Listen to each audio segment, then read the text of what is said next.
We're back with Paul again. Paul, thanks a lot. Wrapping it up. Thank you. Final question for you today. Can you elaborate on how sophisticated fraud syndicates have become within the funeral industry specifically? Who typically gets involved in these schemes, and what is the extent of the operation? Well, it's a big business, but the one thing we overlook is that, and I think I shared with you in one of our other conversations that as far back as 1996 or 97, I inadvertently, not through any forensic investigation skills, but just as an underwriter following some trends, unmasked quite an elaborate business at the time, and at that time we didn't think that things were that elaborate. The odd person would do a fraudulent claim here and there. We knew there were syndicates, but we used, syndicates sort of followed a certain route. But this one was quite sophisticated. Obviously, I'm not going to go into the detail because it involves an actual person. Yes. But it was an eye opener for everybody.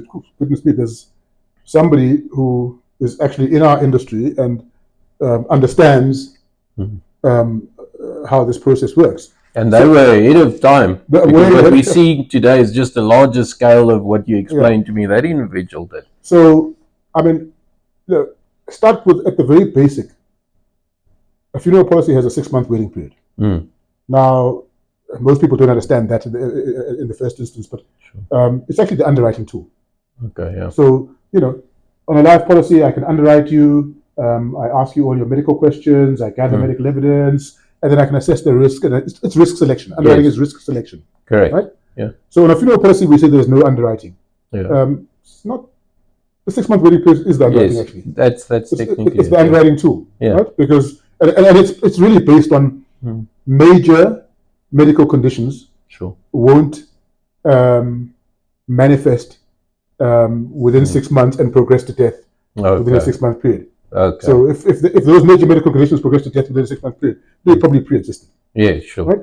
So that's what that tool is about. Yeah. It's okay. I can't underwrite the whole lot of you, but this is my underwriting tool. Correct. Yeah. Right? So, and the reason I'm mentioning that is that okay, if you want to see it as fraud, it's not fraud, but it does mean that if I take out a genuine funeral policy. In other words, genuine. You are my relative. Everything, all things being equal, and even if I think you're sick.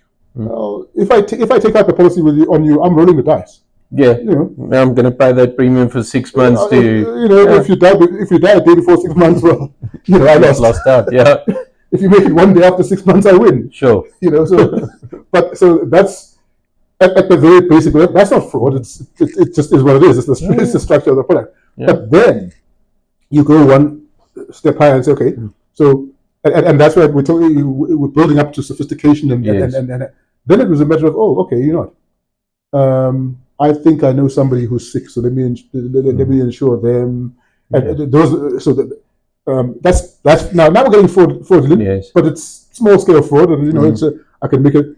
Which, by the way, I mean, in any part of, if you can make 30,000 rands out of in our country, that's a good income. 30,000, 40,000, 50,000, 60, depending on the size. I mean, up to 100,000, because that's the size of the policy. So even that once-off fraud, nobody's going to give you that money, right? Yeah, sure. So, and then that escalates to. I mean, we've uncovered a lady in one part of the country, and again, I'm not going to get into the details because otherwise it gets too specific. Yeah. But she owned a tavern. And her modus operandi was, look at my drinkers who are really at the towards the end of their tether, and she would insure all of them and gladly pay their premiums. Wow. And in actual fact, start giving them drinks on credit as they get. Wow. Wow. That's impressive. Right? So, and so that's just taking I'm taking a bet to the next level. Yes, yeah. Right? That's taking that to the next level. Yeah. And then back in the day, people would then they started insuring ghosts, right? Yeah. Now insuring ghosts, and then the syndicates would work with government mortuaries. Yeah. And government mortuaries where unidentified bodies are kept, and so that then became a modus operandi, because those unidentified bodies Who's going to be looking for them? Yeah, sure. They are what they are, and I don't know whether it still works that way these days. But back in the day, after 21 days, they were all given a pauper's burial, right? They stayed there for 21 days, not identified, given a pauper's burial. Sure. So what a sad reality! They've suddenly become a market. I mean, these bodies are about to be put into a mass grave. Syndicates would then purchase those bodies and then create the human being that didn't exist. Sure. Right. Sure. So in that sequence of events, I write up policies on people that don't exist. I wait for the appropriate time to claim when I know that the waiting period is over. Everything is all things are equal. Yeah. Before I submit my claim, I now have to make this non-existent person come to life. Yeah, correct. So I go and buy a body that becomes this non-existent person. Wow. But then that means I have to have some link with somebody who's going to get me the body. The body, and then an identity. The identity of this. An identity of this body. Yeah. So once I've got a body and an identity of this body, and the identity matches the person that I claimed they were when I took out the policy. Jeez. You know? Unbelievable. And everything is for sale. Yeah, unfortunately. Everything is for sale. ID is for sale, a body is for sale. Yeah, everything is for sale.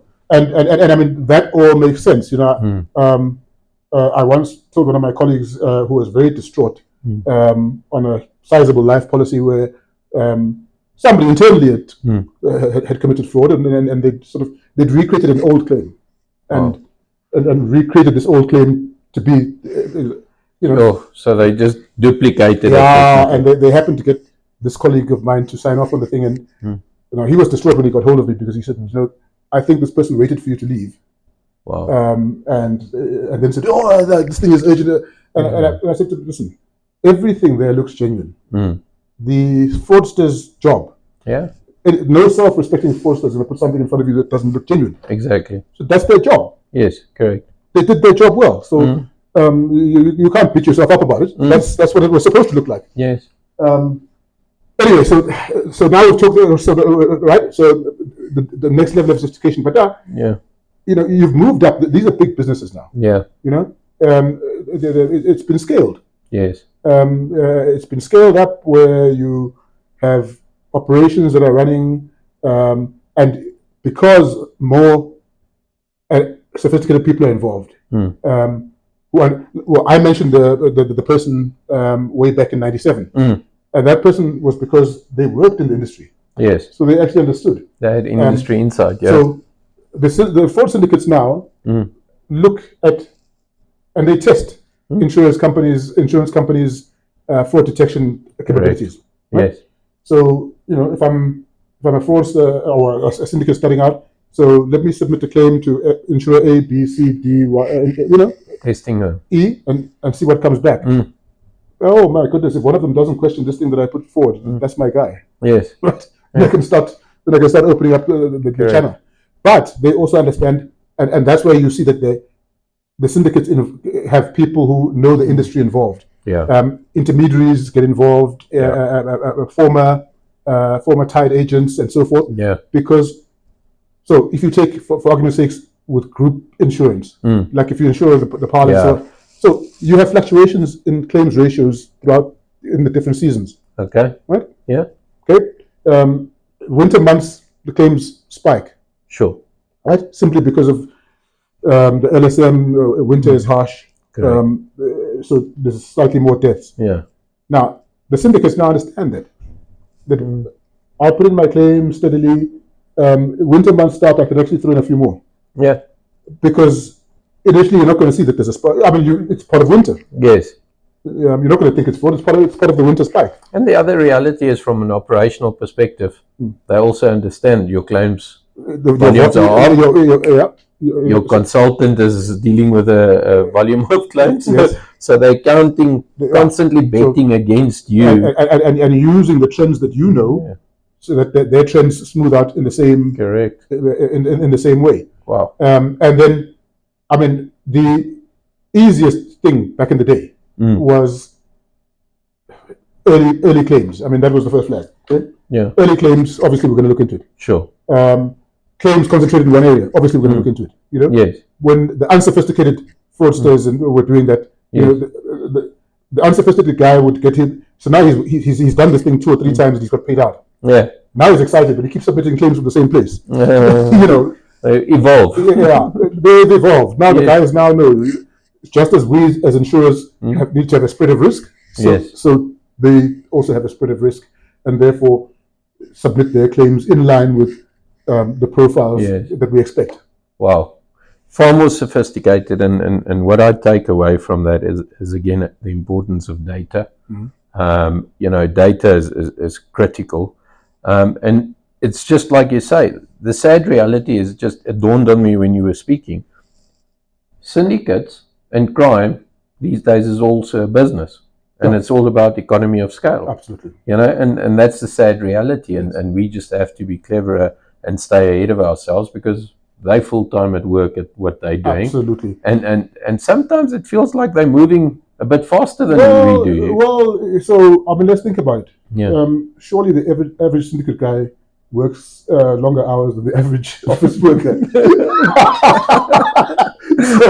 so you've got somebody who's working harder. Absolutely. than this thing. And look, the last point is they very much like other crimes. House breakings and hijackings always follow a pattern of areas. Yes. So housebreakers and hijackers will come and concentrate in an area until there's a reaction, and then it gets uncomfortable. Correct. And they move on. Yeah. And we see the same sort of thing here. I mean, there's a book of a particular cohort book of business that I I think a few years ago, running that again through forensic services, and it was obvious that that particular book of business had BI fraud. So there was some fraudster or syndicate that was doing, and just a cleanup of that, and I don't know, within 5 months, 6 months, it was gone. And you could run that book for the next 2 years. There's no BI fraud it's the simple thing that, again, back to the issue that most people are decent at just doing it was one syndicate, one person, one group or whoever it was doing that. Got caught, moved on. Got caught, moved on. And that's the thing. What's most interesting in closing on this, because I am cognizant of your time. The important thing is, if we talk at all the underwriters and those kind of things, is what you've mentioned to me is if you leave yourself vulnerable from a forensic point of view and a data point of view and those kind of things, they're going to come for you because, like you said, they test different insurers. They see who's got a robust system, who's checking the stuff, and that's what technically one insurer is competing against the next, is just move on from us. And the more robust systems we've got, you're going to move on. They're not going to tend to go away unless, the ICB gets involved and there is a huge bust or something like that. But the fact of the matter is, for each business owner, it's a case of create robust systems, make sure that you have got a system, you proactively look at it, you monitor it, you learn from it, like you say, and you've got some hardworking individuals that constantly work at it, and make sure that you identify these syndicates and they can move on at the end of the day. So thank you very much for your time. We know we took way too much of your time, but we really appreciate it. Thank you so much. And we hope to have you back soon. No, it was a pleasure. Thank you. Thank you very much. Thanks, guys, for joining.